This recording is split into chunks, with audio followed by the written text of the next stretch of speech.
Hello, my name is Sarai, and in today's podcast, we have Miss Davis' sister Sharon.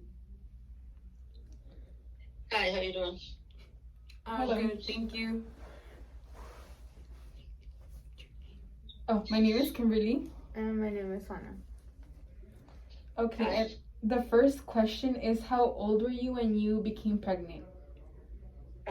18.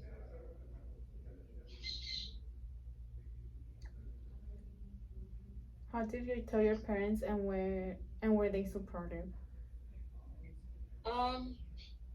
It's so long ago, like 50 years ago or more, so I don't remember telling them. I guess I just told them, and they were upset. But my mom, I think, really wanted me to keep my baby, and my dad was concerned that I might try to get them to raise the baby, who turned out to be a girl, so I can say her. And so they were supportive in a way, but it was a little bit of embarrassment for the family back then. These days, a lot of girls have babies not being married. I wasn't married, obviously. So I think they wanted it not to happen, but they accepted the fact that it was what it was. And then was the father part of the baby's life? No. He left me, and she never saw her dad, which is kind of sad. She never saw him. But that's what it is. It is what it is. Did you ever feel judged by family members or by others? Back then it was like, 69? It wasn't as common as it is today for girls to have babies and not be married. So I think there was maybe some judgment. I remember one time going to a doctor with her, and I just had the feeling that he thought it was wrong. But my family, I remember my brothers and sister were kind of excited about it, actually. They thought it was something that happens. And, at first I was going to give her away, and they were sad about that. But then when I kept her, they were part of my life. My two brothers and my sister, who's your teacher, Brenda, they helped out, and they're still part of her life because I still have her with me, even though she's an adult now. What were your plans before pregnancy, and after you got pregnant, how did it change? Well, when I left high school, I had planned on going into the Air Force. And a couple months later, after high school, I found out I was pregnant, so I didn't go in the Air Force.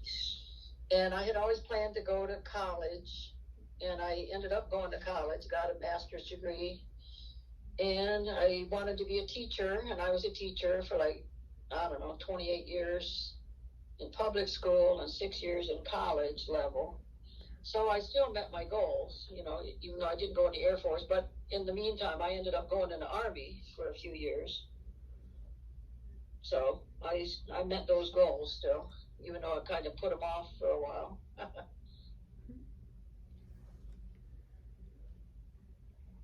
Were you aware of places to go if you decided you weren't going to keep the baby? Well, my parents arranged for me to go to some place where I had to stay, and they expected me to give my baby up. I don't know if you mean abortion. I would not have had an abortion, but abortion was not legal back then anyway, even though I had a friend who said he would help me get one illegally, but I did not want to do that. So I really wasn't aware of any places, but my parents found out someplace. I was young. I didn't know much. So they arranged for me to go, and I stayed at some place for several months. But then when Carmen was born, she was so small, they kept her in an incubator for a month. And during that month, I found out about, are you still there? Yeah, we're here. Okay, because my phone just the screen went black. Oh. I see now, I can see it again. Anyway, during that month, I found out from some other girls that I could get welfare. I didn't know anything about welfare myself at that time. And what they call welfare, I don't know what they call it now. But anyway, I could get money from the state to help me get an apartment. And then once Carmen came home from the hospital after a month, my mother actually helped me get an apartment. She didn't let my dad know because he still wanted me to give the baby up. But he finally came around. I mean, he loved her later on. But at the beginning, I think he just thought I was going to dump it onto my mom and have my mom raise her, which I did not do. What's something you learned throughout your pregnancy? Well, you can't always control everything. You know, it's just I knew my body was changing. It was getting bigger. Things were happening that I couldn't control. I couldn't stop it from happening. And I was always a person, I still am. I like to be in control of my life. I'm a control person for myself. I don't like people to control me. But in that case, my body was taken over. You know, the baby's growing, nothing you can do about it. And eventually it's going to give birth. And so I just learned you just got to go. You know, back in the hippie days, we had a phrase, go with the flow. And I just really learned what that meant. You know, you just have to, some things you can control and some things you can't. And the things you cannot control, you just got to let it be. Let it be what it is. And I suppose by now, as I'm older, I'm comfortable with that. When I was younger, that bothered me that I could not control everything. So I learned that you can't control everything. You do what you can, but you can't control it all. Teenagers don't really get the sex talk by their parents. So did you ever get the sex talk? No, I don't think I did. I don't remember them ever sitting down with me and telling me stuff. I learned at school. Back then, they didn't tell it to little kids. But, you know, in 5th grade, they told us about girls menstruating. And then in high school, in my 12th grade year, I remember having a class and they were talking about, you know, sexuality. But I don't remember my parents ever telling me that stuff. Just heard from my friends. And there wasn't a whole lot of movies back then. And now movies, TV everywhere, internet, people learn stuff younger. But I was pretty naive. I got pregnant my first month I had sex, which, you know, so I was naive. I did not know how to prevent and all that stuff. So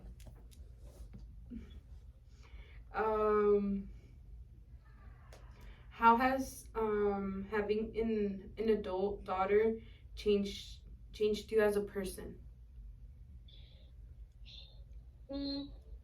Well, I've learned all over the years. And of course, she's like 50-some now. I mean, I'm 70, she's 70, I'm 72, I guess, yeah. She's 52. I've just learned you gotta put up with other people and their idiosyncrasies, you know, and it's more with family than it is with friends. Because a friend can come and go. If you don't want to be their friend, you just quit being their friend. You know, you don't hang out with them. But when it's family, I was raised to stick by your family. And you just got to put up with them the way they are. You know, my daughter's got her little issues. She's a lot like me because I raised her by myself. So she pretty much has my personality. Stubborn, headstrong, you know, wants her own way and tries her best to get it. So we butt heads now and then. So sometimes I give in, sometimes I don't. But I've learned that you just have to accept people the way they are. You're not going to change someone else. What's something you would have done differently as a mom? Yeah. People always tell me I'm a good mom, but I've got my weaknesses. I'm very generous. I like to give things to people and do things for people, but in another way, I'm selfish. I like my time to myself. And I get irritated sometimes when I have to stop what I'm doing to do something for her, for someone else. And I think I would have, if I could go back and do it over, I would spend more time having fun with her instead of just doing I've always done all the things I have to do. I've supported her. I've given her what she needs. I've made sure she had a good home. But as far as actually going out and doing fun stuff, I don't know.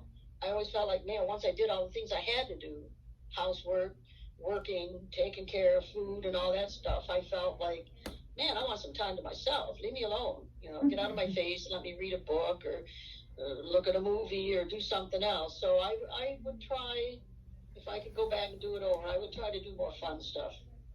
And maybe, you know, let the other stuff go now and then.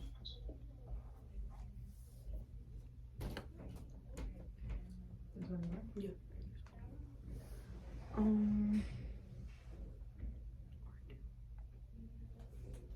One more question.